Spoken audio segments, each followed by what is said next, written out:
Hey, hi guys, welcome to Tindi Muchetlu episode 9.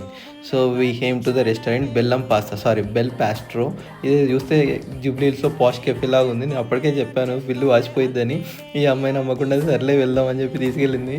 చూస్తే తెల్లగా పచ్చగా బాగానే డెకరేషన్ చేశాడు. మాకు అప్పుడే అర్థమైపోయింది మొత్తం అయిపోద్దని.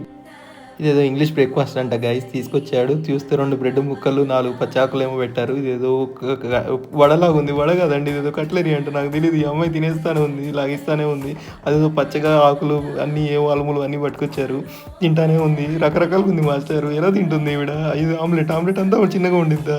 ఇది ఏంటిదండి? ప్యాన్ లేకుండా కేక్ తింటారు, అది ప్యాన్ కేక్ అయిందనమాట. ఓకే పర్లేదు, తినింది. సర్లే. ఇదేదో కషాయం లాగా ఉంది. కషాయం కదా, మ్యాపిల్ జ్యూసా? అయ్యో అక్క, నాకు తెలియదు. అయ్యో బొందపూరులా ఉంది, తినేస్తుంది ఏంటి అమ్మాయి? అయ్యయ్యో, ఇదేదో కొత్తగా ఉంది. ఇంగ్లీష్ బ్రేక్ఫాస్ట్ అంట, మాకు తెలియదు. మొత్తానికి ఏదో బిల్ 1000 రూపీస్ అయింది గైస్. వీడియో నచ్చితే లైక్, షేర్ అండ్ సబ్స్క్రైబ్ చేయండి గైస్.